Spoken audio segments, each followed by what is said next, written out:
New Year to all of you, and I welcome all of you, plus our very dear colleagues from US at a different time frame altogether. Good morning to them all. And we have a very special session today, a grand round. But before we go on to that, I would really heartily like to thank Sanjay Boss. I call him Sanjay Boss because he's too dear to me, for all his efforts he has put for these web series to put together the grand rounds, the mini symposiums. Thank you so much. He's wholeheartedly been putting his heart and soul and effort in that. And he has this session for today is totally his initiative, and his thought process has gone really good to enlighten us with the master. So for this session today, I welcome Dr. Narasimhan and Dr. Sanjay Dixit to take it forward to moderate the session, and welcome our very dear speaker. Dheeraj, please put everybody on mute. Dheeraj, can you please put everybody on mute? Okay, I request the moderators and the speaker to kindly unmute yourself. Over to you, Dr. Narasimhan and Dr. Sanjay, please, to start the session.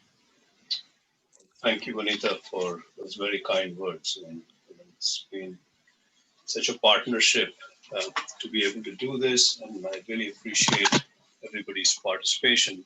And today's session certainly is really a unique one, and for obvious reasons, because we have a very unique speaker. And I want to share a little bit about my good friend Shiv's achievements, just as a prelude to his talk. So many of us know that Shiv completed his medical education in India, finished his medical college in 1991 before relocating to the US, finished his residency training in Detroit, and then moved to UCLA, where he finished his training in cardiovascular medicine, and then did something which is very unique. And I can't think of too many foreign medical graduates who do that. He actually took the time to get a PhD from the UCLA Special Training and Advanced Research Program.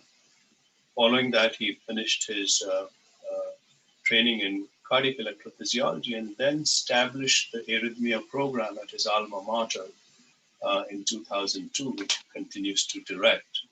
And under his leadership, the UCLA arrhythmia program has really become a powerhouse for just the full gamut of cardiac electrophysiology. And he leads a group of 15 faculty members and over 60 allied health professionals, one of the largest academic EP programs in the United States. And the work that they do, besides state-of-the-art clinical care, some of the innovations in the field of interventional cardiology that have come through his group's efforts. And then something very, very unique that we don't quite see so often from high volume clinical programs, and that is the impact that his work has had on advancing our understanding of neural control of the mammalian heart. And that is really sort of the pearl in the UCLA program, which is this neurocardiology research program of excellence that Shiv established. And so it is just one of those rare people in the field of clinical cardiac electrophysiology who would be considered a dual threat, an interventional electrophysiologist and a basic scientist. And Shiv can,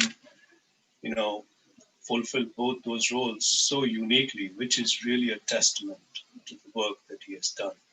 And obviously, in recognition of his talent, he has had uninterrupted funding from the NIH since 2006, which is, again, a very, very rare achievement. So it is no surprise that he is now the editor-in-chief of JACC EP, and we expect under his leadership, with the understanding that he has both the clinical and the basic science world, that this journal is going to really become, I think, the major publication for the field of cardiac electrophysiology.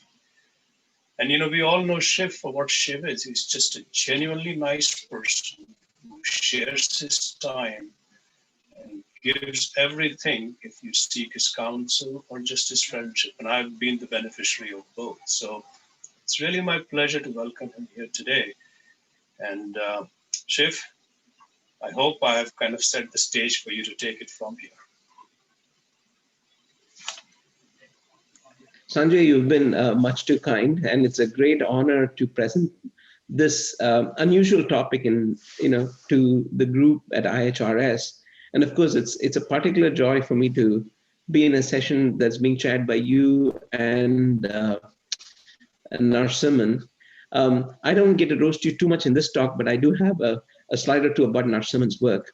And again, at the outset, I'd like to thank Vanita and Anil Saxena and the team at IHRS. It's been in this sort of depressing time of COVID, the IHRS symposia have been a major uh, plus, and almost every single person who participated in virtual IHRS pointed out how effective this group has been. And again, for us, for all of us from India, it is, it's a particular joy to see IHRS do so well. Again, I'm somewhat self-conscious that you've put me up for this topic, but I'm genuinely going to do my best. And this is really focused on our next generation of trainees, as Yash and Narsimhan often point out, because they've actually, in the past 20 years, what I've seen, they've been able to get so much, all of you have been able to create so much excitement that so many bright people, cardiologists in India have picked a career in EP. So hopefully this meets your expectations, and I'm setting this up in such a way that we'll have an opportunity to have um, a lot of discussion. This is, again, at the outset, not meant to talk about one specific area of science or one particular tracing or one particular interesting condition, because really for that, we actually see the discussions in IHRS. This is more of a big picture. So this is the mission statement of our group, which Sanjay said. And of course, for me, it's kind of easy because I'm the impresario. I get to be the person who gives these talks. But the men and women you see in this photograph are actually, many of them have been our former trainees. But these are my colleagues who really do all the work. And in many ways, I can sort of state with a lot of joy that um, this group, the way this group works, is much like our families and extended families. And if you think very carefully, we spend more time at work, with our colleagues than sometimes we even do to interact with our extended family and sort of cousins. So in some ways, these people have become a work family, and it's been a great privilege to work with them. This slide, in our mission statement, we say our mission statement is to generate new knowledge in the field of EP and cardiovascular therapeutics. And the center brings together individuals who strive to shape the future of cardiac EP and to leave a lasting impact for the therapies of heart and other organs. So you may wonder why, the mission statement states that, and you'll actually see why that is the case, because the science is leading us there. And some of the aspects of science we are studying is not just limited to the heart. It actually has larger biological implications.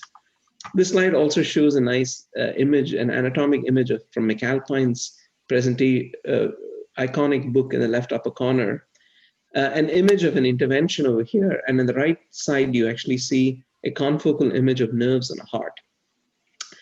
In the middle of this panel, you see all our funding sources. And you also see that some of the pure scientists in our group are part of the neurocardiology research program. Now, you'll see that one of the most critical funding sources, and I'll be talking a little bit about that this morning or this evening for you in India, is the Indian Council of Medical Research. So we'll be alluding a lot to ICMR, and that's why you see the Indian flag over here. And by the way, this is a slide that I've shown throughout the world, throughout my career. And I'll tell you why it has been the single most important grant that I was able to get in my life. So, so where do I come from? So this is a slide that I had to put together for cardiology fellows at UCLA, because they said, oh, Dr. Shivkumar, you should tell us where you come from. And this year, because of COVID, all the trainees in cardiology, they set a new rule for all the speakers. They said, oh, it's been very annoying for us. We have been doing too many Zoom conferences. We need to know something different about speakers. Therefore, for a team in India, I thought I should actually include this. And of course, for my colleagues from my home state here in IHRS, they'll immediately recognize this. We're very proud of Tamil Nadu because our state in the Indian Union is the only state symbol that actually has the emblem that we have. What's written here in Tamil is, it says Tamil Nadu Arasu, which is the government of Tamil Nadu, and what you see in the lower panel written in Tamil is Vaimaye Vellum, which is of course the national motto of India, which comes from the Mundaka Upanishad, which is Satyameva Jayate. So it's fascinating that it actually has the motif of a temple, and of course the lions of Ashoka with the Indian flag. So it's an interesting state in that regard, even how it chose its state emblem, if you will. And the picture you see over here is, of course, from Tanjore. This is the beautiful, the temple of Rajaraja Chola. And right here, what you see here is the classic statue, which of course has become a cultural symbol for our entire nation. And this particular statue is a special favorite of mine because this is a special gift which exists in the Los Angeles County Museum of Art. And for some of you who visited UCLA, you'll actually see that this is a framed picture that is displayed at UCLA. So a quick word, we all owe a huge debt of gratitude to our parents. Both my parents, my dad and mom, are no more. My father was actually started off as a mathematician and was a civil engineer. He was born in South India in Tanjore and moved to Chennai for college in Loyola, and subsequently he went to engineering college in Mysore. And my mom was a school teacher. She had a degree in chemistry and teaching. And my father died quite early in 1992, unfortunately, but at least I was very fortunate that my mom lived until last year. So, we owe a huge debt of gratitude to our parents, and so do I. One of the most, a parent, a forefather that an elder in my family we owe a lot to is actually my grandfather. Is shown over here. He's holding me when I was 3 years old. And he was a remarkable gentleman because he spent 8 years in prison for sedition against the British Empire. And my mother and her siblings actually have the most remarkable stories of what our nation, which of course, if many of you talk to your grandparents, that generation has gone through a lot because of sort of what our nation went through to become independent. This is another picture that I keep in my office, the picture of Gandhi looking through a microscope. And it's kind of a nation that has been formed with remarkable ideals. And my grandfather was also a member of parliament. And here's a picture of him hosting Nehru at a Congress, annual Congress meeting. This was pre-Indian independence.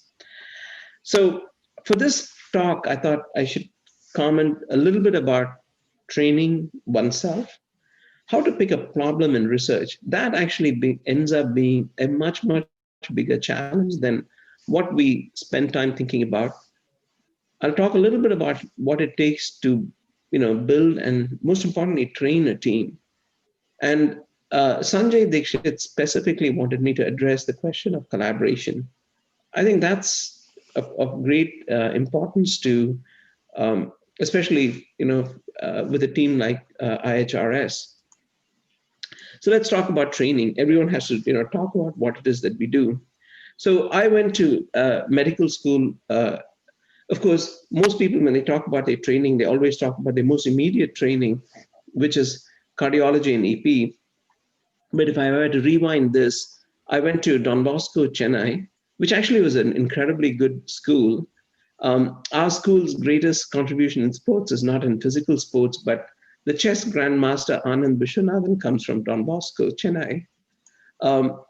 I was fortunate enough to get into medical school. This is the smallest of the three medical colleges in Chennai.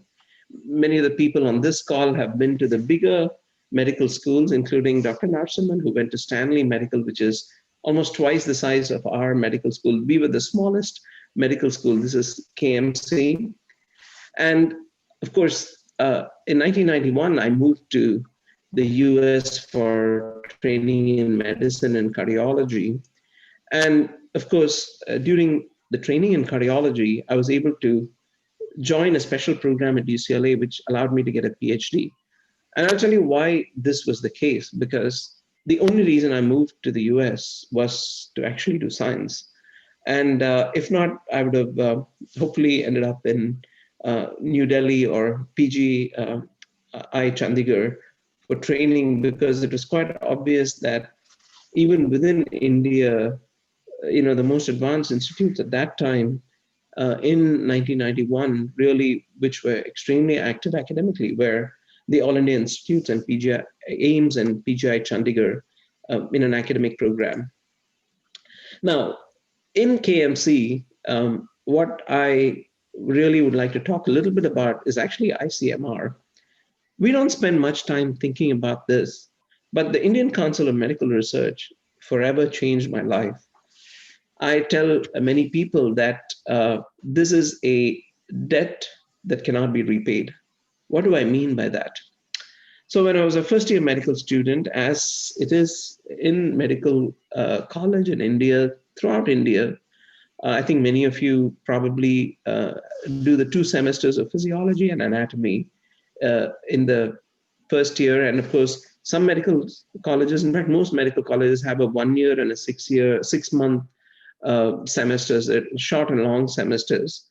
So in my very first sort of experience in physiology, the departmental chair, professor, Dr. Gajalakshmi, was a remarkable lady. She actually got me introduced to a project. She gave me a single channel BPL cardiac, a heat stylus ECG machine. It's a single channel ECG machine. And she said, we have this interesting, piece of technology. Why don't you actually try to do a project which I've been thinking of doing? And the project she actually talked about was to get ECGs in newborn children. Now, this was a remarkable experience for me. The year was 1985. And of course, I hadn't seen an ECG machine in my life.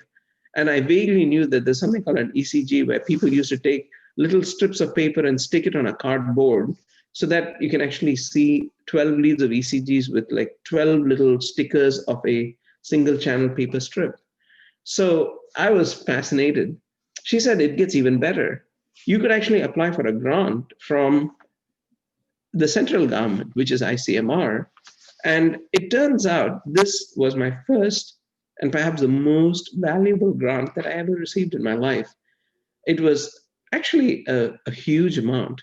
In 1985, it was 500 rupees, which, by the way, to put this in perspective, it was 3 times the annual fees that I paid for medical college in India.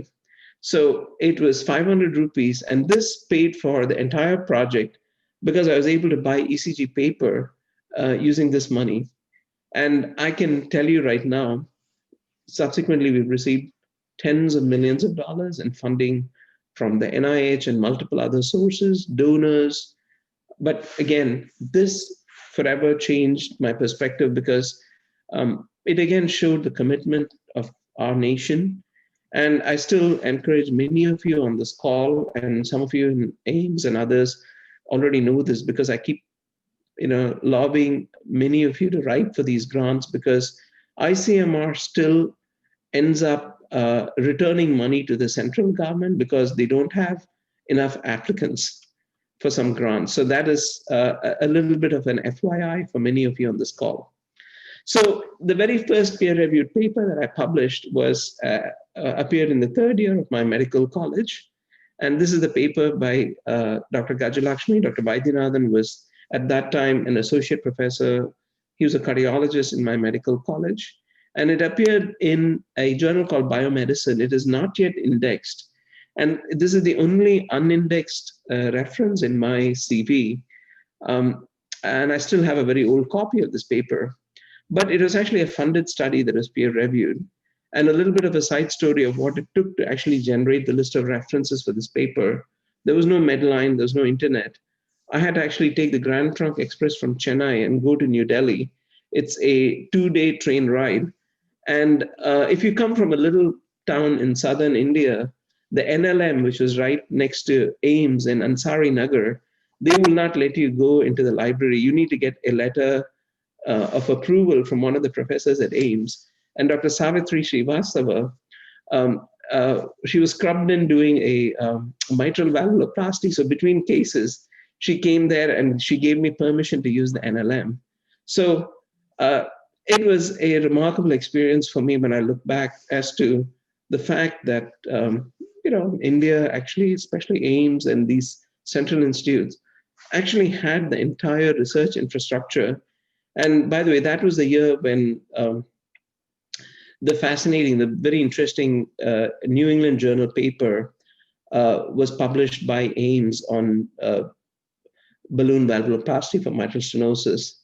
So it is pretty fascinating to see how active academic medicine was in India at that time.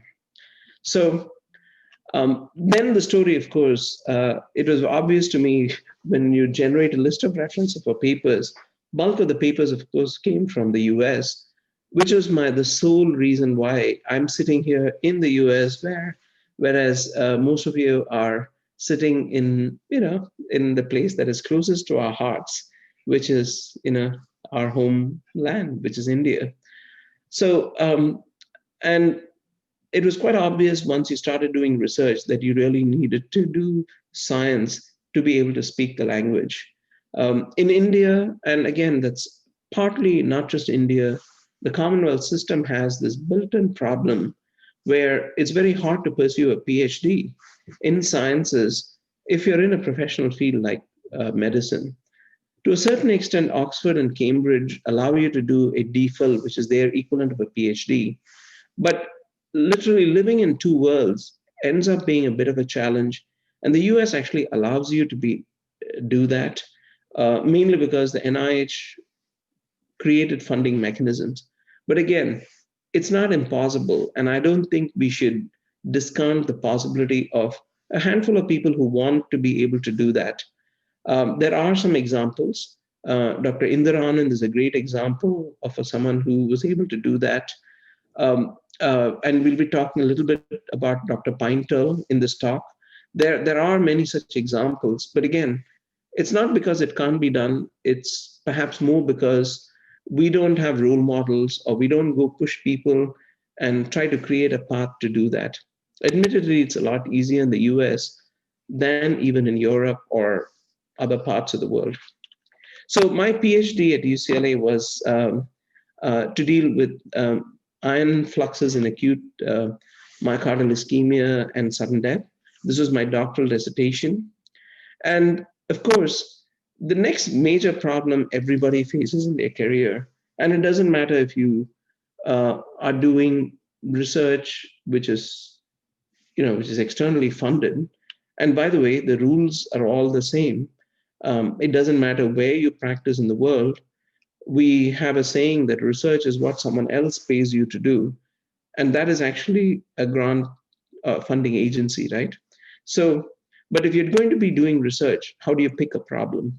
So this is one area where for some of the trainees and the younger colleagues on this call, I would strongly urge you to, I'm going to give you some references that you can look up. In fact, there's one important paper, a review paper that's worth reading.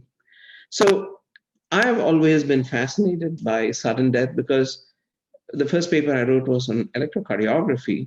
So when you talk about electrocardiography, almost within the first 24 hours of reading anything on ECGs, you start talking about sudden death. And it turns out that in 1991, when I moved to the US, one of the little paintings that was shown to me by the chief of cardiology at Henry Ford, a very good human being, a mentor, Dr. Sidney Goldstein, was this. This is actually a painting of a count who comes back after a hunt. And of course, this is a European example, but you can easily imagine this being in any of the princely states in India, where the ruler comes back after a hunt and his servants rush to him with a bowl of cold water, and he washes his hand. He dips his hand in cold water. It's hand immersion in cold water. And what it does is he ends up having an acute coronary event. So he falls back, his heart throbs violently, and he dies. So this is a classic example. Of course, it's beautiful. It's autonomic neuroscience, myocardial ischemia, VF, and death. But it turns out sudden death is a huge problem, not just in India, it is throughout the world. And that, of course, became the general area of interest for me. And after training, I would say that one of the most fascinating papers that I read, and this I read as a medical resident, and I distinctly remember the week this paper came out. This was in 1994, and probably the only journal that I regularly read until about 1995 was the New England Journal of Medicine. So when I was in medical college, one of my classmates, Anand, we used to pool our money and we used to subscribe to the New England Journal because our medical college library, did not have the resources to do it. And in 1990, it cost 1,800 rupees for getting a subscription for the New England Journal. You could read it at the U.S. consulate, but this is actually, they can send it to you by mail. And so we had a little medical college club where we used to actually subscribe to this journal. And you'd get a thinned out version of the New England Journal without the ads. That was the international mailed copy. But I remember since then I've been reading it. And of course, when I became an intern in medicine, I was quite thrilled because I could get a personal subscription to this journal. And this was one of the most fascinating articles that I read in 1994. And that was a year when I was a chief resident in internal medicine at Henry Ford. And this is a paper that is an absolute must read. I would strongly urge many of you to just look it up. It's available freely online. I'm happy to email it to IHRS. This is a beautifully written paper by an endocrinologist. It says the most critical decision you'll make in your career is picking a research problem. And in that particular paper, Dr. Ronald Kahn, who, of course, over the years we've gotten to know him, talks about how you should go about doing research. He says, anticipate the results before doing your first study. Because if you don't have a little bit of an idea of what you're going to see, you're not going to be able to actually deal with the piece of information. And the most important aspect of a study is when you go in and you anticipate a result and you get something that you don't anticipate, you're better prepared to be able to understand and interpret that. Then he says, pick an area based on the interest of the outcome. So if you publish something and the world yawns at it, it's of not much value, except you're in a very esoteric field in theoretical physics or something like that, where people may not understand what you've done just yet. It's nice to look for an underoccupied niche that has potential. He urges you to go to talk and read papers outside your area of interest. This, a great example of that would be, the type of broad thinking that people, and especially in this IHRS group, many of you do it.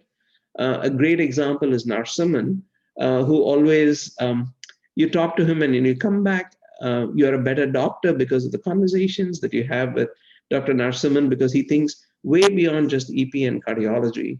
I think that's very important to get the big picture, build on a theme, always do a balance between high and low risk projects. And point number 7 is very interesting. Be prepared to pursue a project to any depth necessary. This is one area where I could make a special notation and say, irrespective of where we are and what we do, and by the way, this is true of even the topmost institutions in the world, no institution, no university in the world has all the expertise it needs under its one roof. Therefore, if you do pick a project and you go to a great depth, you could actually do that through collaboration. And I think that was the theme of what Sanjay partially wanted me to address, which I'll talk a little bit more. And of course, for some of us in basic science, you have to make sure that you differentiate yourself from your mentor. And what is humbling, and I think I'm going to show you some examples of this done by our colleagues at IHRS, is outstanding or even good clinical research is not easier than outstanding basic research. In fact, I would say it is much harder because you really can't control your experimental conditions. And last but not the least, you have to actually focus to get anything done. So I can tell you a quick thing about, and I told you this is not going to be details about our own research. There's numerous papers, and we're going to have an opportunity to talk about our current work, what we've done before. But just as a big picture, here's a patient to NICM, EF of 30, previously failed ablations, comes in, and these are real. There are numerous cases like this. ICD battery is exhausted. The patient is dying of VTBF storm. So how do you treat such a patient? So one major advance in the world, of course, has been we now know how to work up patients well. We look for underlying diseases. Thanks to the work of IHRS members, work from Narsimhan's lab and others, that we now look for cardiac inflammation.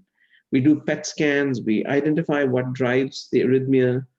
And what became very obvious to us early on, and what really caught my attention was, yes, we do very complex interventions, but sometimes interventions like beta blockers, uh, using temporary stellate block or thoracic epidural anesthesia, these things actually had a dramatic impact in temporary stabilization of a patient.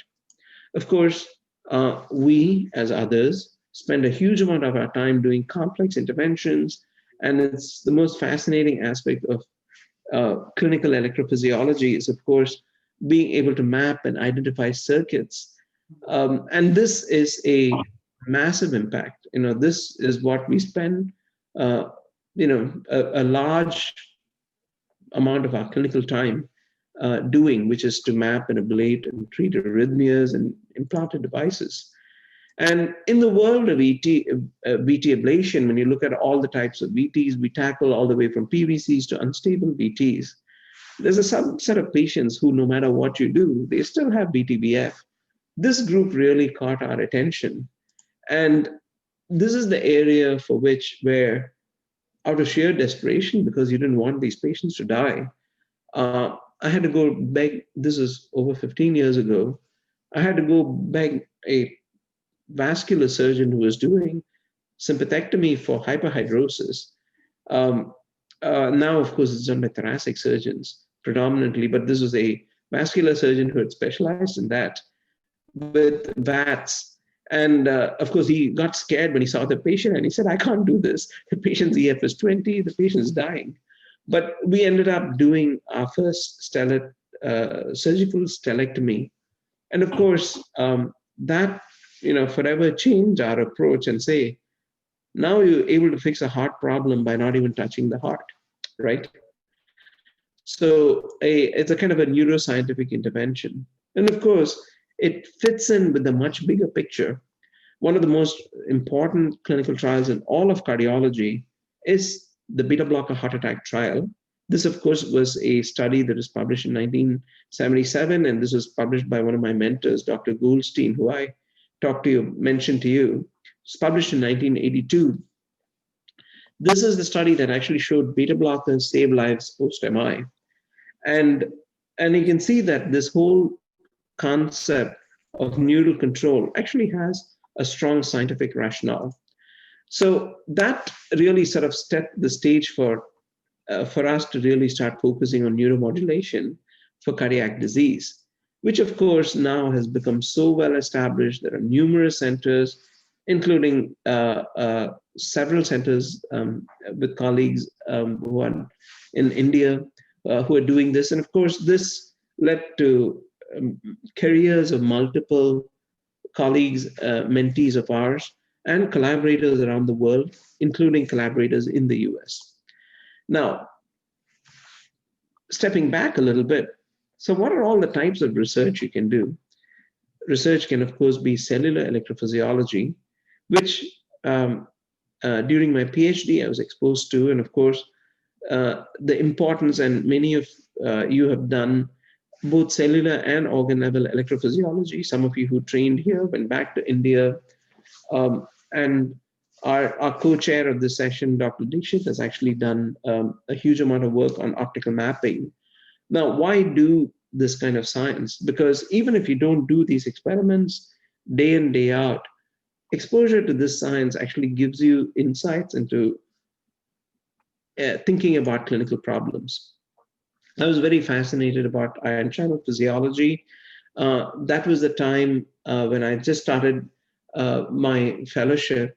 A few years prior to that is when Nair and Satman were given the Nobel Prize for, for their iconic work that was done in the 70s, where they were able to do single ion channel recordings. This, of course, changed, all of cellular physiology. From neurons to myocytes, any excitable cell, you could now study that using the most sophisticated techniques. Now, we have now come to an era where we do basic science in heart tissues, and we're using the state-of-the-art techniques to understand mechanisms. Here is a image, and in the left panel, what you see is tissue clearing. These are new techniques by which you can actually take heart tissue or any tissue for that matter. And if you expose it to the various combinations of techniques that can actually alter lipids in cell membranes, you can make organs transparent. So this is called tissue clearing. This is one type of tissue clearing. What you see over here, it's called iDisco. And what you see here are mouse hearts. We've done this now in human hearts. So you can make, once you make tissue transparent, almost looks like glass, you can now stain it with antibodies and use lasers so that you can actually see things at the resolution of a single cell. And this is work that Pradeep Rajendran published in Nature Communications recently, where for the first time, what you see in these two images, these are not capillaries. These are actually nerves on a heart. So if you look at this, there are actually more nerves. The nerves in the heart touch every single myocardial cell. And it may surprise the audience if I mention to you that almost two-thirds of the cells in the heart are non-myocytes. The heart only has 30 to 40% of its cells are myocytes. So this is no surprise. What you see over here, of course, is innovation. And this, to study this at this level, you really need to use some of these techniques to be able to use, this is a light sheet microscope, for instance. What you see over here is an approach where we've used multiple different optical methods to really look at, and in this case, a mouse heart is small enough, but you can take small pieces of human heart to study this. So across mammals, you can actually understand neural control. And once you get information at this level, how do you manipulate this? You can't just put a catheter there. If you paste it, the entire heart is going to get paced. So you can selectively stimulate certain nerves. And I can just give this to you as a flyby. So one way of doing that, of course, is the power of optogenetics. So you can take an ion channel and you can express this on neurons. And then you can actually shine laser light on it. So if you shine laser light on an ion channel that is expressed on a cell membrane, that is a form of molecular pacing. So when the laser light hits a cell, the cell that has channel rhodopsin, which is a tiny little ion channel which we've inserted on the cell membrane, it selectively paces only that cell. And in this particular example, Pradeep, who's a MD PhD student, a brilliant med student in our lab.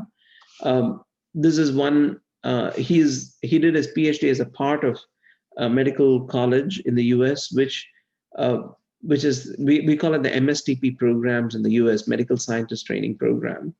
Pradeep, of course, has finished his training and now he's applying for internship in medicine. So Pradeep did this experiment where he would shine this laser light in hearts which were expressing channel rhodopsin. And you can see this laser light flashing. And when he did this experiment, what he showed was when you shine the laser and increase the laser stimulation power, in this panel, what you're seeing is the heart rate. You can actually shut down the heart and completely cut its rate by molecular stimulation of the parasympathetic nerves. And in fact, you can even cause complete asystole. So this is a form of, this is optogenetics. This is optical control. And this kind of precise manipulation of cells, like for instance, there's no way you could do this electrically, because if you try to paste this nerve, you're going to paste the muscle under it. So it's this kind of work that is giving fundamental insights into physiology of organs, not just the heart, and even other organs. And what is really fascinating is, it doesn't matter whether you're studying a mouse or you're studying humans or even bigger animals. We've even studied some, as a part of a biological expedition, we even studied giraffes, for instance. So we've studied across mammalia. A HV interval of a mouse is 3 milliseconds. And using optogenetic techniques, in this case, when you look at just the P wave of a mouse, which is just a few milliseconds, you can see that optogenetic stimulation actually prolongs its P wave duration. Now, this is the molecular footprint of why vagal nerve stimulation and vagal excess sometimes can cause AFib. So the mechanisms of why this happens, hitherto we couldn't study, but we are now able to study this. So this is just a quick flyby to show you the kind of molecular studies that can be done. Now, how does this relate to our world? So the world, everyone in this call, every single day, we are doing organ level electrophysiology. Doesn't matter where we are in the world. It's established science, but that is the joy. So every time you see Dr. Lokhandwala give us tracings to talk about, which we discuss, that is organ level electrophysiology at work. And of course, this was, again, a direct result of taxpayer funded science.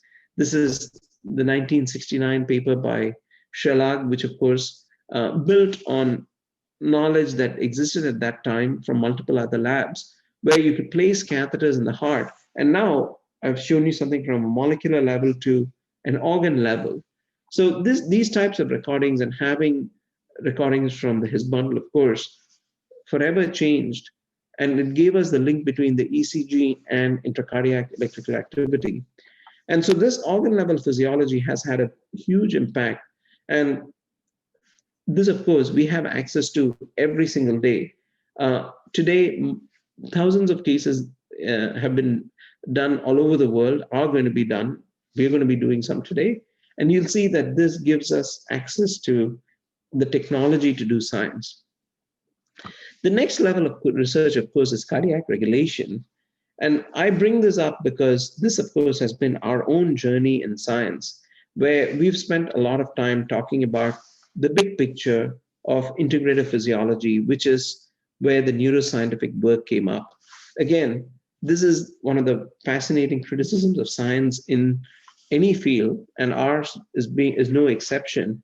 And that is, too much molecular work doesn't mean that you understand the big picture. Or if you're just studying the organ alone, doesn't mean that you get the big picture. So there are limits of reductionism. And it's always nice to keep an open mind and thinking about the big picture, which is how, of course, we got into neuroscience. So what fascinated us more in the heart, and this is, of course, Olu Ajijola, who did his PhD, is now an associate professor in our group. The beauty of cardiac electrophysiology is that you can relate structure to function. Here is this is an MRI, this is an experimentally created infarct, very similar to what you see in human infarcts. So we can actually study this kind of electrical propagation. So this is electrical information from single catheters, but in this case, it's multiple electrodes. And you can start making these correlation with organ level physiology. And of course, the bigger level of integration comes in really trying to understand what are the other 2/3 of cells in the heart doing? What is the nerves doing? We now, of course, we're very fascinated by neural control, because neural control not only is responsible for electrical propagation, but has a very fundamental effects in heart disease. We think that atherosclerosis is now, and in fact, even beyond the heart, cancers and other diseases is under neural control. So atherosclerosis, one of the commonest causes of heart disease in the world, is under neural control because the nerves, especially sympathetic activation, uh, brings out monocytes in the bone marrow that causes inflammation and gets into atherosclerotic plaques. And of course, once the heart is injured, it starts sending signals to other parts of the nervous system, the brain, which sets the whole stage for neural remodeling and the risk of uh, the progression of heart disease. And interrupting this process by various neural interventions has been the focus of a big component of our science, where we're able to link mechanistic studies with patient care. And of course, the details of that are not important for this talk, but this has actually resulted in very meaningful approaches. And to the extent we now even have biomarkers that we can bring to bear for cardiac disease. For instance, if you measure NPY, which is a biomarker, we know that if your NPY levels are very high, this portends a very poor prognosis in patients with heart disease. And neuropeptide Y is actually a marker of excessive sympathetic excitation of the heart. So this thing is not just esoteric. You can always link the science you do with patient care. And of course, this is a paper that was published last year, which talks, and we did this as a collaborative international study where we looked at NPY. So these kinds of clues for clinical practice is emerging from science. So that is worth keeping in mind. So the big picture of how we now look at the field, in this case, all of us are electrophysiologists, is from molecules to humans. The big picture is from a level of single cells to ion channels, diseases affect electrical propagation. The heart itself is controlled.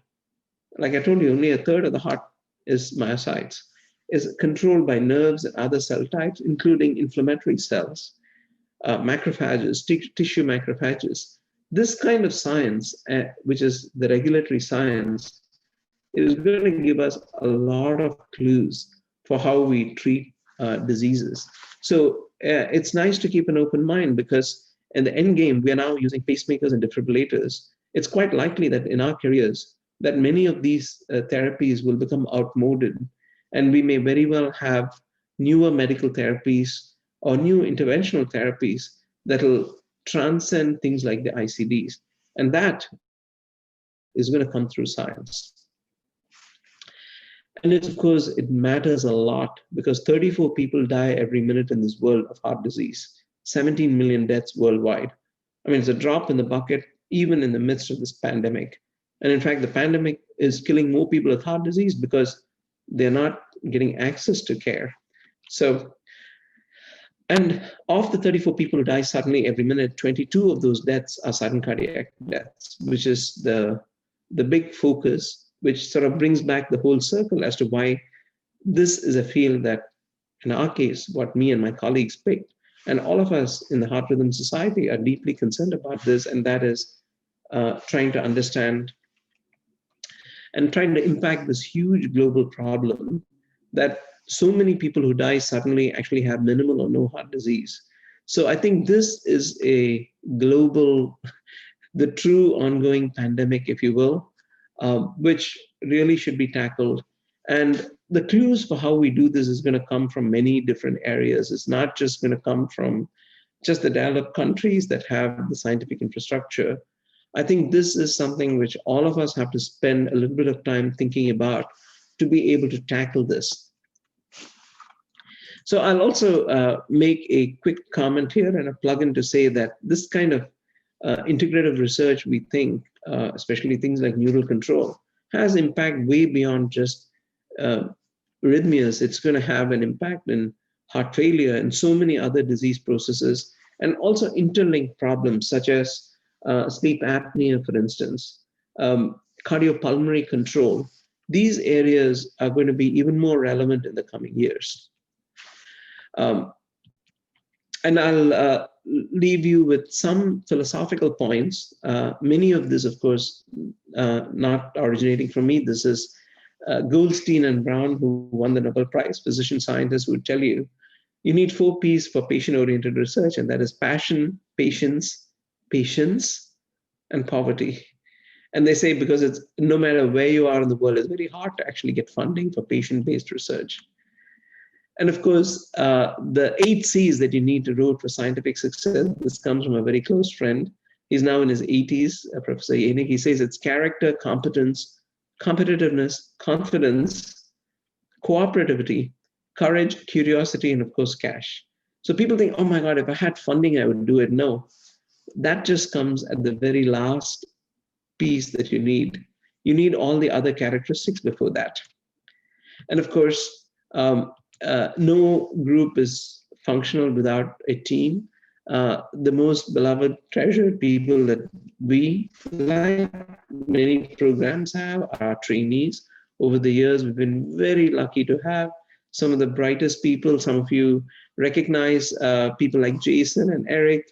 As a part of their training, they came to India, they rotated through your labs. Yash Lokanwala and Narsimhan have hosted our trainees in your program. And of course, we have the extended team, which is our lab staff. And these are the people who make our work a total joy every given day. It's a very important also have an in-depth scientific team. This is the actual research team, which does the basic and translational research here at UCLA.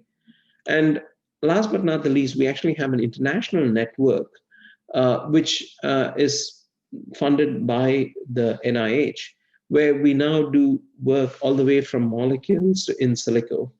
And this work, of course, the data that's being generated from this type of basic science, it may interest many of you, is you don't have to generate this basic science data. This data is now being publicly uploaded. It's much like how NASA does astronomy research. So just because you don't have basic science in your lab doesn't mean you don't have access to this. So there is going to be data repositories, which of course you can access, you can analyze. So this is what many scientists in the world refer to as democratization of research. So I think there's going to be a lot more opportunities for big data where you can actually analyze data. You don't have to collect every piece of data yourself. So this is another area I would strongly encourage you to reflect and think about. And of course, no matter where you are, these are, this is one little snapshot of colleagues. EP is a highly collaborative community, as you've seen through the IHRS, HRS links and colleagues around the world who are always willing to collaborate. Our own experience in collaboration has been a very happy one. I would especially single out Dr. Narsimhan, Dr. Lokanwala, Balbir Singh, JP, and Ajay Nayak, of course, who was my classmate in fellowship training way back 20 years ago.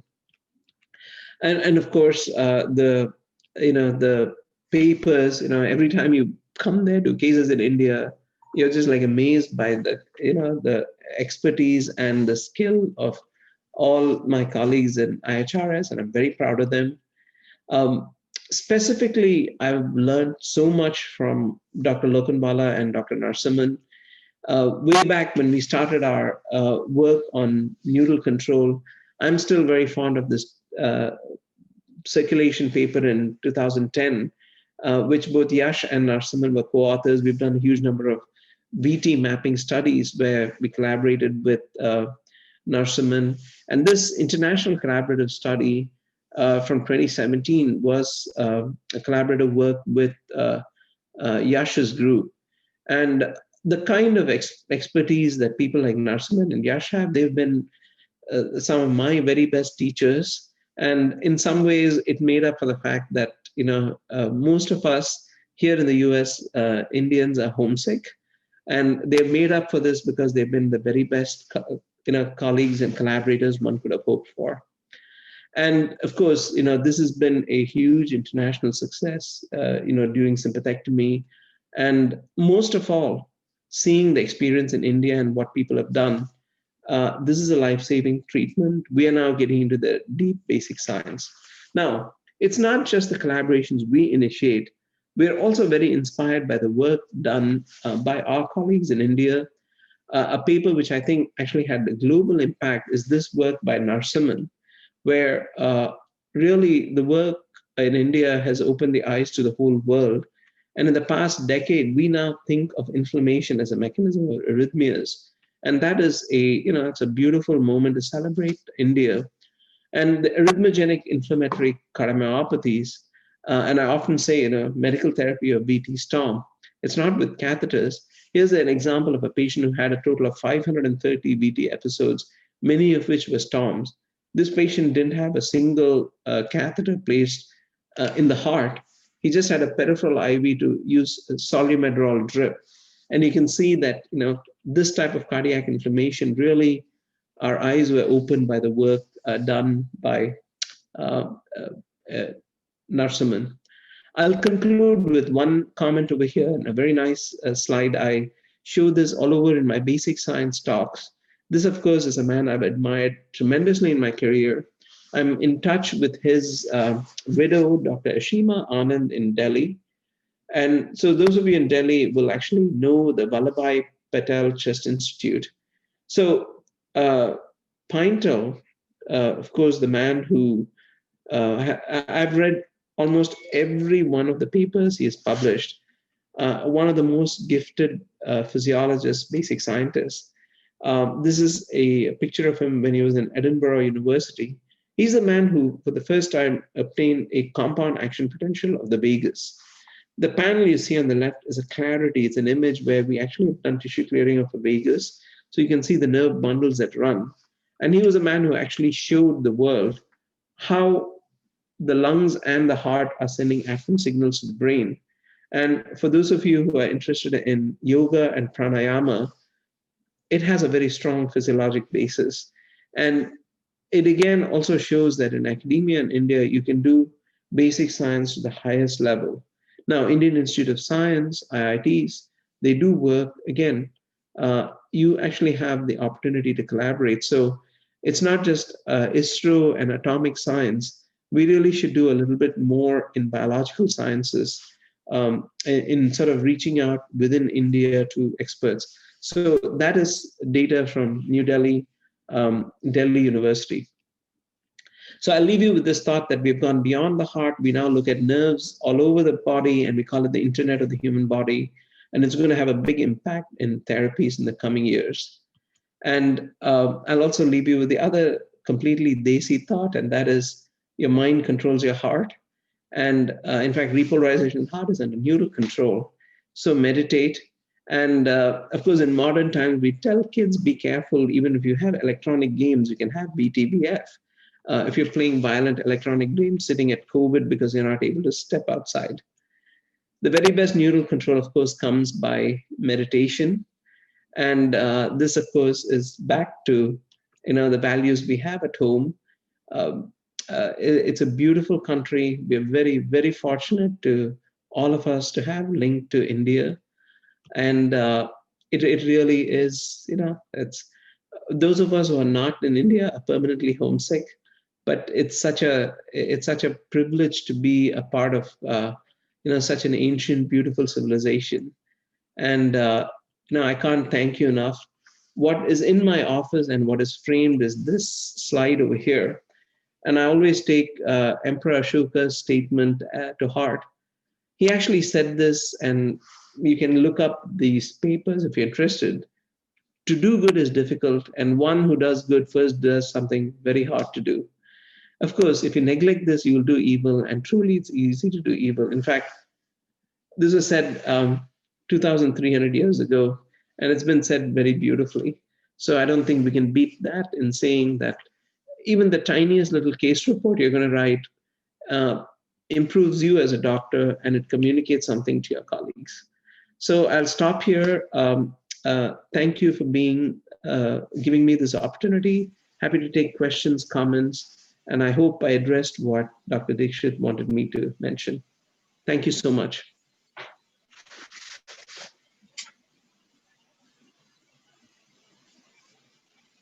Wonderful. Thank you so much, Shiv. It was really, really, truly inspiring for the whole of the IHRS community.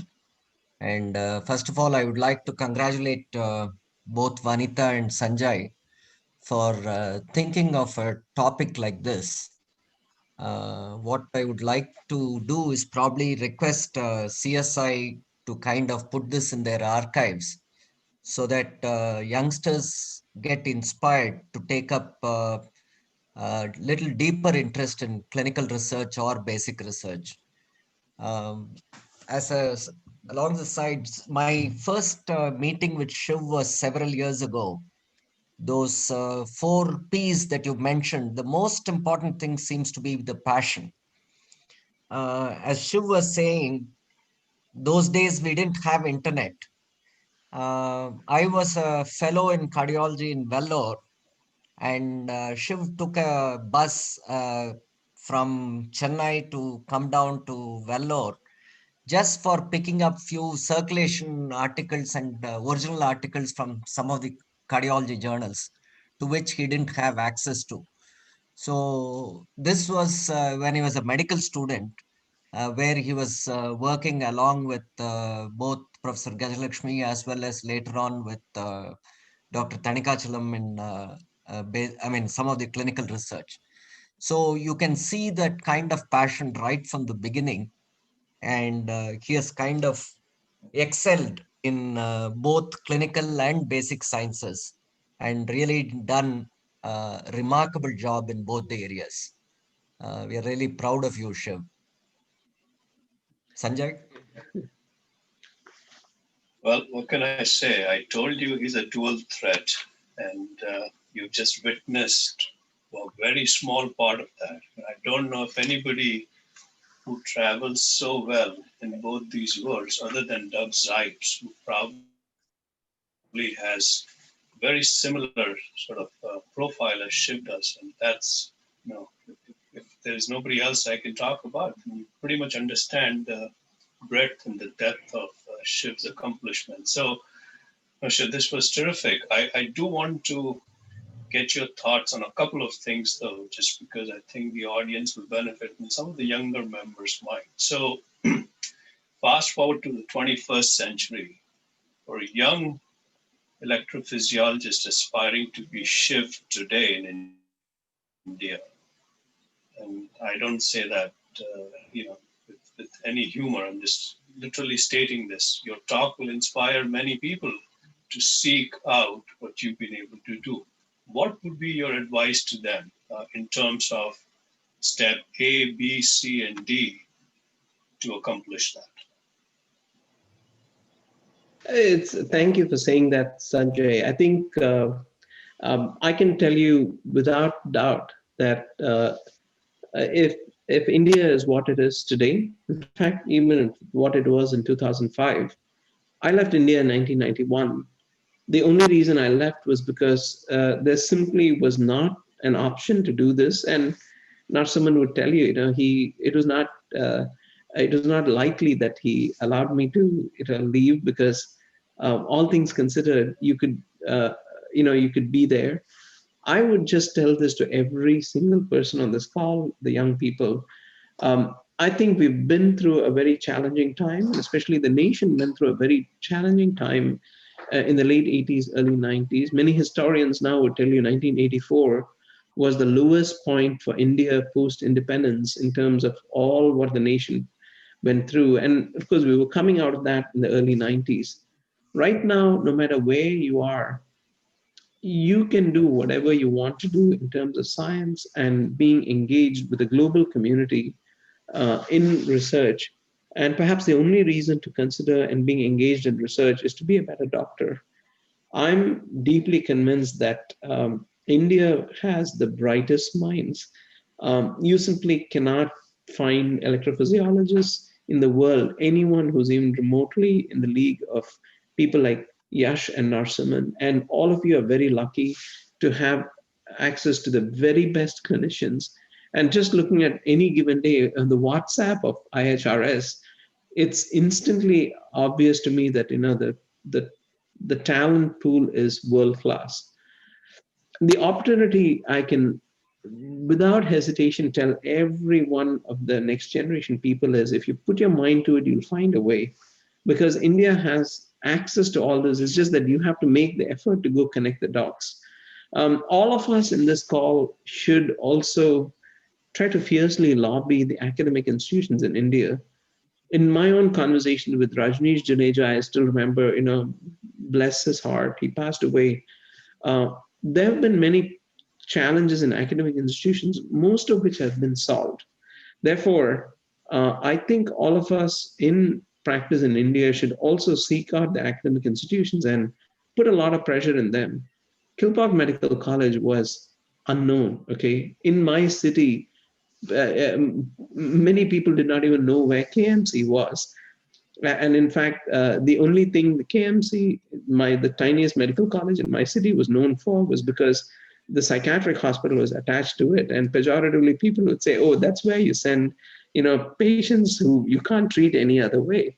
So it was a tiny little place, but the Indian Council of Medical Research did give us the grant. Therefore, where there is a will, there is a way. And sometimes we don't even realize the infrastructure and the access we have to do things. Therefore, don't limit yourself. If you step back, and I know that many people now in India, there are, the next generation of electrophysiologists in India in academic programs which are really making a big impact, like at Jayadeva. When you see them, there are many places that are gearing up and are doing very good work. So I think it's going to change a lot in the next decade. I would strongly encourage many of you on this call to really keep building on this community that you have with IHRS, and stay engaged. I think the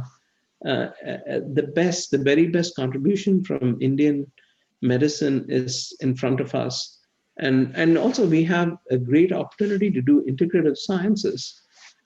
Some of these things that we talk about, like yoga, pranayama, these things have a profound scientific basis.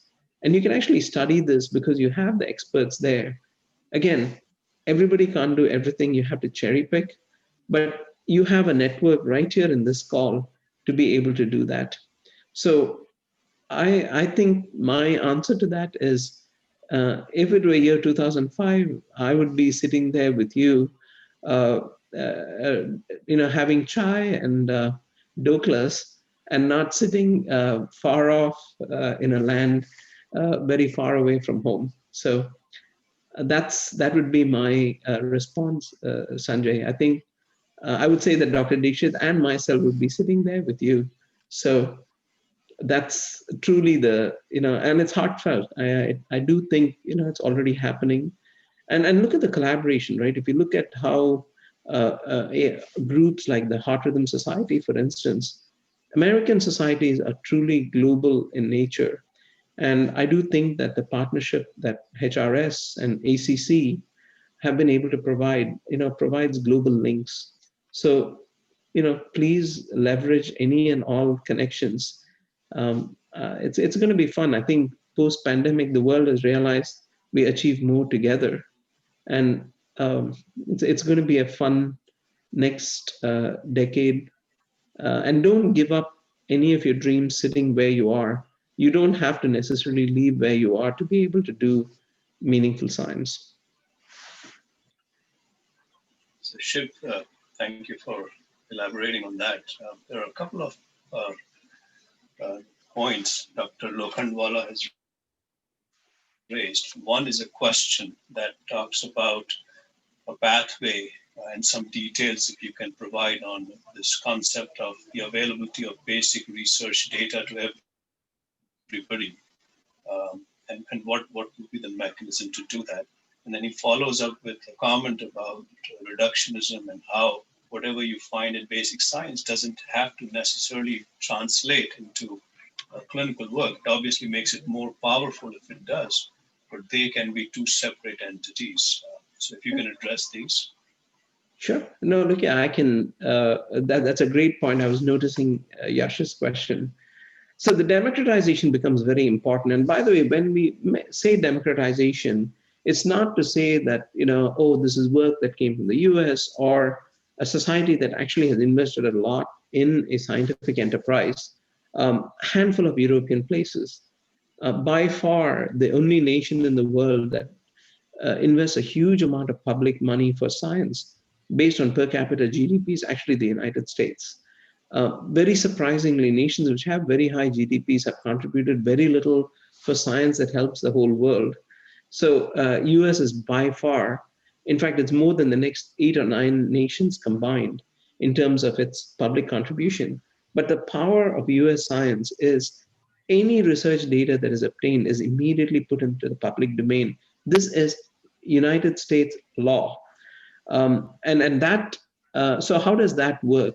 I think one area of way of accessing the data, the democratization, it has occurred both within networks of investigators in the US and all over the world, because there are certain types of experiments. That optogenetics paper that you saw, US, our university, we get $1 billion a year in research grants, but we needed actually the help of Caltech to do that experiment.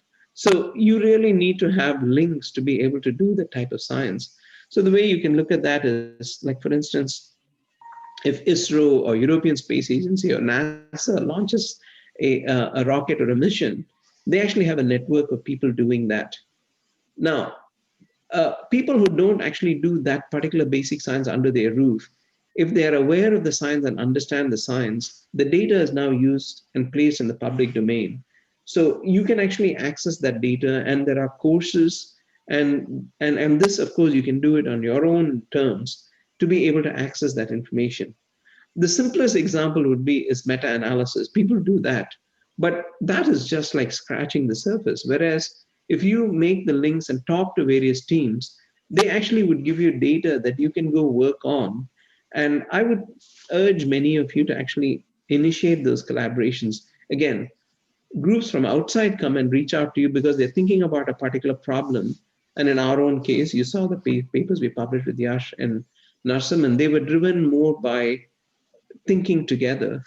But the good news now is this data is going to be in the public domain, extensive data sets in animals that have implanted monitors, patients who have monitors. So this is the era of big data. So India has extremely powerful mathematical foundation, so you'll be able to do that. So you actually can take the courses to do it. The second part of the question that Yash poses, of course, is a philosophical question which every single group in the world faces. And this has been the eternal challenge, should science be for the sake of science or should it always be applied? The answer is it's both. So the most important thing that you can do in science is to obtain the very best data, provide the best interpretation that you have of that data. And now the way science is done in the past decade is place that data in the public domain so that a future team that comes and analyzes the data, they may have a better interpretation of that data. And of course, if you don't immediately find a use for what you've discovered, a team later may be able to make a better interpretation. And there are numerous examples of that. When CRISPR was first, the CRISPR-Cas pathway was described, nobody, foresaw that it was going to cause a complete revolution in gene editing. So that component will always be there. So I think one does not preclude the other. And just because you're doing something that is extremely basic, you don't see an immediate need. And that, of course, happens more with pure PhD scientists. That does not, one does not exclude the other, if you will. So the answer to the second part of the question is you always have to keep that research going, but that doesn't it doesn't take away from the former. And that's where I think it's nice to have people who are bilingual in science, and it's nice to be able to understand other areas of science. And I'll be honest, the only reason we do basic science is because it's so exciting. If I didn't talk to neuroscientists, we would have never done stellectomy for patients who have VTBF. We think in the long run, catheter ablation is not the answer for AFib. I think we're going to have a non-ablation based treatment. It's completely likely that we'll get a biological treatment for AFib. So these things are completely, they are disorienting when you think of it, but then that's how science works, right? You can't just be doing outcomes research. Michael Brown once famously said, if you just did outcomes research, I don't know much about outcomes research, is what he said. But if we were just doing outcomes research, we still would be finding out how to position iron lungs and how far apart patients should be kept and not get a vaccine for polio. So I think that's why it's nice to keep your eyes on science and be thinking of the next generation. I mean, look at this Resapine, look at hypertension. India has made tremendous contributions. It's just, after the dip in the 80s, now is a time when, especially the biggest power of the network, like IHRS, the links with HRS would be to talk and create these kinds of links between various teams to be able to collaborate. And I think Sanjay and Yashu make the point. It's collaboration is the answer wherever you are in the world. And that's why I humbly took on this topic. I was very self-conscious about, uh, you know, no one person, can claim to have done a lot, but it's a nice opportunity to discuss as a team. Absolutely, Shiv. So if I could just push you a little bit, because this keeps coming up for some of the younger faculty and the trainees in India, for them to be able to seek uh, training here and maybe even participation in basic science. And are you aware of programs that allow that to happen without having go through the whole rigmarole of MLEs and 3 years of internal medicine residency? Are there abbreviated opportunities for electrophysiologists in India to come, and maybe in your institution you're creating a tract where this can happen? Are you aware of these opportunities, or The answer is absolutely, possibilities? absolutely yes, Sanjay. Thank you for bringing that up. For many years now, and this is almost for 20 years, many IHRS members have actually been to the US. And we named a program called the Tom Peter International Mentorship Program. Now, what has happened over the years is many of our colleagues from India and other parts of the world, when they came here, they were kind of very interested in, epicardial VT and this and that, because, I mean, there's intense clinical pressure. But we've also, encouraged many of them to not take on a full basic science project. Certainly, that is an option if someone wanted to spend a year doing translational science. It's nice for them to take a break. But of course, what would be even more important is that early or mid-career electrophysiologists, even established electrophysiologists, if they take shorter sabbaticals, let's say they can come and spend 2 or 3 weeks. And I've actually made this as an open invite to many people, not just in India, but in other parts of the world.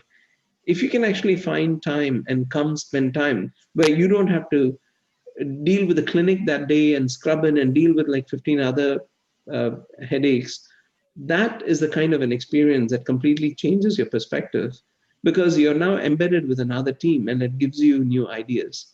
Many years ago, just before we started this meeting, we were talking about how Venkat Talakanahalli, actually, when he was an assistant professor, came and spent a month with us. And that led to a 2 decades of collaboration with the University of Minnesota. So this culture exists in academia. So I think I would say that if you put together a network of institutions, that is something that we ought to do, and that is to have. There is no limit on how short or how long such an interaction is, um, and not just make it completely centered only on patient care or a traditional electrophysiology clinical fellowship, which that is always there, but this is to do something more, uh, where you can be sort of embedded. That's originally way before internet. That's why the term sabbatical was actually created in academia. So you can view that more as exchange visitors to come and spend some time.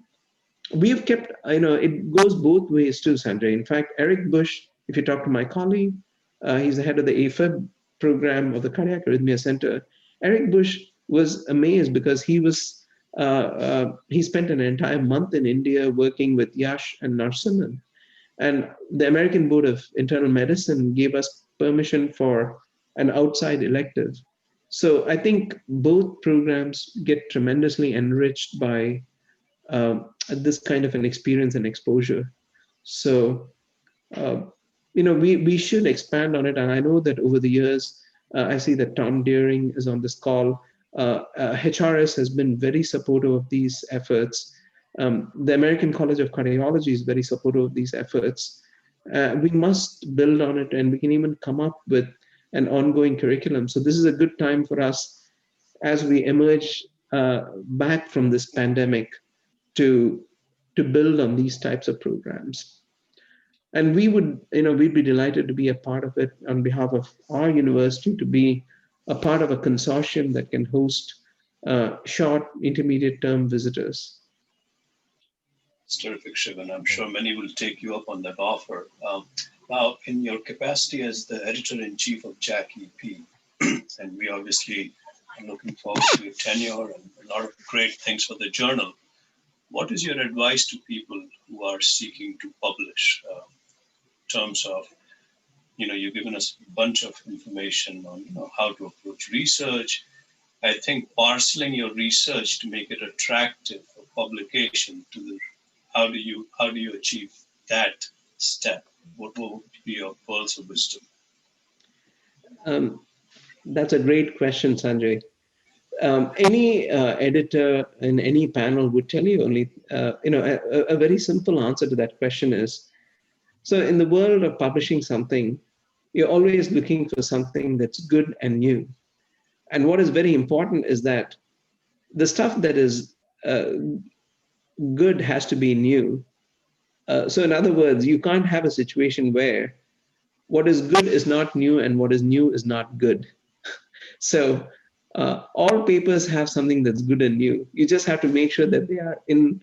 So that is a funny way of saying that.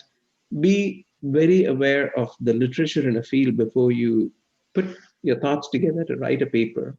Be aware of the work that has been done. And mind you, you don't always get the very good peer reviews, but understand what the question is and put your thoughts down in a way in which your other colleagues are able to interpret that. And it's not about getting a publication, but we would view this more as communicating with your colleagues. And I think the more you do that, and all the papers which I told you, the numerous papers that uh, Yash, Narsimhan, the JP, I'm talking about examples from India, they've published. All of them have actually communicated very important concepts. And mind you, even for them, they're very senior, experienced investigators. Don't be discouraged by peer reviews and rejections, because even to date, I can tell you, I've had more papers that were rejected initially than accepted. So that is just the nature of business. It's not a numbers game. It's a game of quality. And ultimately, if you carefully look through papers, what matters is the lifetime impact of a publication. How many times your work gets cited, um, and that alone tells you, how much the knowledge is being picked up. So, uh, yeah, you can and you must. And I would strongly urge all the trainees that you should have reading journals, having current contents, or some way of keeping up with the field. That has to be a way of life. So it is not an option. Whether you publish or not, there is no excuse whatsoever not to be reading journals.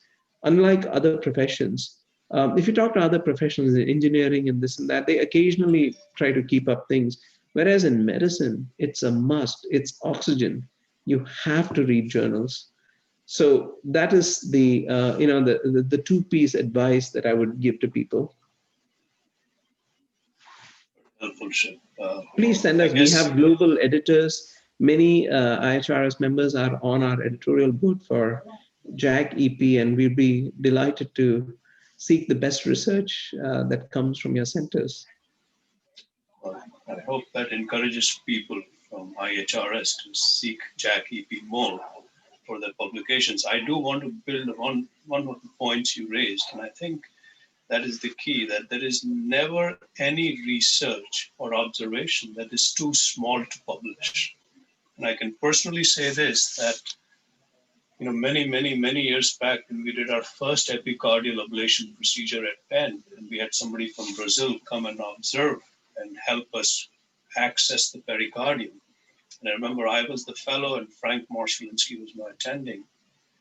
And we did the whole procedure. It turns out we were misled just because we couldn't get the VT. We presumed it was epicardial, which a lot of us do. And during that one case, we found this interesting observation that areas that showed attenuated bipolar voltage, we couldn't find the VT circuit there. And eventually this patient had incessant VT, ended up going to the OR. And lo and behold, that area of low voltage was actually epicardial fat mimicking scar. And I published that as a case report. And till date, it's the most gratifying slide that Bill Stevenson puts up in his slide set. To see somebody like Bill Stevenson acknowledge a case report, and I was a fellow, in his slide deck over and over again at a variety of forums. And what is it? At the end of the day, it's a single case report. Some of the work you have done, Shiv, in using the epicardial balloon positioning to move the phrenic nerve away, that allowed us to burn in the epicardium despite phrenic nerve capture, or your experience with getting transventricular septal access to get into the ventricle in patients with metallic aortic and mitral valves. I mean, these are case reports, but they actually drive the field then to advance in that direction. So I guess my point is that, whatever you observe, don't consider it insignificant just because the numbers are small, it's a single case report. Everything can be worth someone's attention. And that's how research and collaborations start. Would you agree? Oh, absolutely, Sanjay. It's great that you bring that up. And in fact, the Heart Rhythm Society has Heart Rhythm case reports. We are very fond of HRS, Heart Rhythm, which is its main journal. And in fact, when I was associate editor of Heart Rhythm, that's when HRS executive committee actually created Heart Rhythm case reports. And not only that, ACC, JACC has JACC case reports. All of us, the most fascinating articles we read comes either in JACC case reports or Heart Rhythm case reports. It's a must read because think about it, right? In many ways, these are the most beautifully curated clinical cases. So all of us go to clinic, and the greatest joy of clinical medicine is the next patient who comes to you and is going to tell you a history. So it's like a detective story, which you're going to sort of put this together to really understand. So yes, and of course, there is when you're clinically busy. In fact, people would say you're too busy. But then, if you step back, you're surrounded by exciting knowledge, and in doing so, you're going to be able to communicate. I would strongly encourage people to do that because case reports, and that is the start of serious research. Because if you didn't document what happened to a patient, that is the starting point that inspires science. So strongly, and it's also very gratifying to see many case reports come from centers in India. So you can, and you should do it. And it's doable. It's fun. Our journal, Heart Rhythm Case Reports, has published a huge number of these cases. So it's a common language, I would say, Sanjay. The way all of us on this call are. It's the interlingua, if you will, of clinical medicine is discussing cases and case reports. Case reports are not to be looked down upon. They are very crucial. Thoracic epidural anesthesia for a patient with VT storm is one of the most exciting case reports that we wrote in 2005. And that was a case report. I'm still very proud of the fact that it gave a 2B recommendation in the guidelines. Its case report to being in the guidelines in less than a year. And that, of course, has been used throughout the world, as you know. So like the example you talk about, your And I know exactly the slide you talk about because I've seen it more often than it even prompted us to go pull up that case report. This is before you published your, surgical intraoperative mapping papers that came out of UPenn. Many of you in this call may know that work by Dr. Dikshit. So, Well, no, I think, Shiv, it gets to the other part of successful research, which I think is important, is to recognize your own strengths, which means not everybody can do everything. And you can aspire to great basic research, and if you can, more power to you. But sometimes success is also partly, or I would say wholly, dependent on what is around you. So, for example, in India, I feel like the volume of clinical work that is available and putting together, large experiences or pushing the field by doing the kind of things that you've been able to do, where I believe the motto that some of your trainees have told me that you live by is no guts, no glory. Is that correct? well, I think they're fundamentally right. And what I say about no guts, no glory is no tenacity, no glory. It's not for glory. It's tenacity. So yes, some of the things that we have done, say in a EP lab in a complex case, yes, it was very scary to do a transventricular septal puncture. But if you actually think through this and you want to help the patient and be very careful, you can achieve it. It's not about glory. Who cares? I think our entire tradition, if you, the way we think in India, that is irrelevant. It's about it's keeping your ego in check is what everything in our culture teaches us. And in fact, many other cultures always highlight that. I'm a big fan of a UCLA coach, John Wooden. He's the closest to a person, I would say, almost what he says sounds like the Upanishads to me. And that is, but again, glory over there is getting the best for your patient. And I think I would switch the word guts as tenacity and persistence. It's not easy. Some of the, you know, challenges we see clinically, even within a case, you have to spend a lot of time thinking through this. Not everyone is Yash, where within 30 seconds of the catheters being in the heart, you have seen every combination of the intracardiac tracings to be able to know this. But many of us have to actually work through the case. But that is intellectual challenges, procedural challenges, and also to be informed so that you know when things don't fit the rule. And tenacity is if you don't stay the course and complete it. All of us know cases where lack of knowledge has hurt a patient, inappropriate therapy, the wrong treatment, and of course the worst of the worst. If you don't do this, you could cause harm. So yes, you can do the most complex procedure. You need the guts to do it, and what empowers you to do that is a team and the hard work. Um, so each day, what is that? The famous line that Doug Zipe said: "Spend every day of your life as it is your last day, and treat every patient as the first patient you're seeing in your life." Uh, you, Sanjay, you've heard him say that many times. I was just Yes. talking to him last week, and he often gives that quote. So that's a nice way to look at the field, I suppose. Absolutely. I mean, I think you're exactly right. Guts means stepping outside your comfort zone. And until you do that, it's hard to push the field. And there's obviously an element of anxiety anytime you step outside the comfort zone. But I think that's sometimes necessary. So, The other example that people often say in our field would be to think like pilots. So as you know, in many of our talks we give analogy for people who fly planes and pilots. The old joke is the pilots are the first people to arrive at the site of an air accident. So so that you have to be, when you do a procedure, if you think you're going to go down with the plane, then you'll know what sort of risks you're willing to take.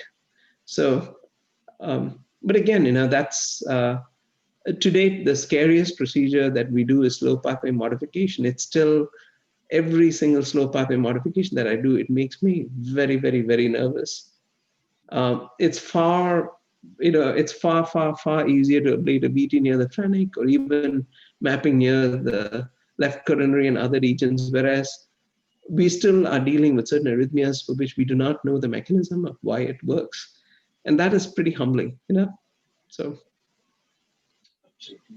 Well, Shiv, I can't thank you enough for first agreeing to do this and then really kind of, doing justice to this topic. I'm sure many are inspired just hearing you speak, and I'm sure many will follow up because this is a recorded session. So I hope people will visit this and really kind of, take inspiration from your journey and reach out to you actually for advice as they seek their own paths. Thank you very much. I know it's getting late for everybody in India. So again, everybody, Happy New Year. I don't know if my co-chair Narsimhan or Vanitha want to say anything to this and add to it. But Shiv, thanks again. Wonderful, Shiv. Thank you once again for going over this. Thank you so much, all of you. This is a Happy New Year. It's going to be a good year. Hopefully, we'll be back in Shiv, India, and great to see all of you here. Shiv, can Yash? you hear me? Yes, Yash. Yeah, we are looking forward to one of these years seeing your name for the Nobel Prize. That's very interesting. Again, Nobel or Alaska. It's what matters is hopefully the field of electrophysiology. Hopefully, many of you, the young people on this call, there are many more Nobels to be awarded in this field because sudden death is going to be an important area. So, thank you for that. Good wishes. What matters the most to us is, we really want to enable those people who are going to get those kinds of awards, that we hope that we can do a little bit of a stepping stone to help them get it. So, but again, thank you so much. It's always a joy to be here. It's great to see so many colleagues on this call, and also to a special thanks to both IHRS and HRS. I was very self-conscious about giving a talk like this, but thank you for entertaining me a little bit. It was not easy. My colleagues here insisted that I do that. Again, the role model is our friend Emperor Ashoka. To do good is hard. It's actually very hard. All the kids in the US now who have set foot at UCLA know this. They often wonder what are those lions and what is the story behind it. So thank you, Yash. Thank you, Sanjay, and Narsimhan. Thank you. Thank you to all our friends. This reduces my homesickness a little bit, seeing all of you on this call. Thank you very much, and wish you all a very, very happy new year. I think we'll end this session with this. Vanitha, do you have anything to say? Thank you so much, sir. I'm so awestruck, and I have Dr. Shiv's word in my ear going on. So with those words, I think, thank you so much, Dr. Shiv. It was a really an enlightening lecture. And Dr. Sanjay, Dr. Narsimhan, thank you so much for being here and conducting the session. Thank you, Dr. Yash, for finally making it. I thought you were not going to attend it. Probably we were stuck up in the case. So, and Dr. Sanjay, please be associated with us. You really have a great mind on it, and keep pushing us to have such encouraging talks in the future too. With that, thank you so much, and thank you. Sign off. Thank you, Vanitha. Thank you all. Bye, Thank you, Anil. Happy New Year. Have a nice day. Take care. Bye-bye. Bye. Thanks a lot. Bye-bye. Thanks. Thank you.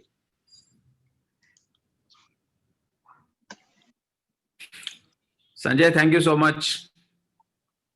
He's left. Vanitha, thank you so much. Bye. Take care, sir. Bye. Thank you all.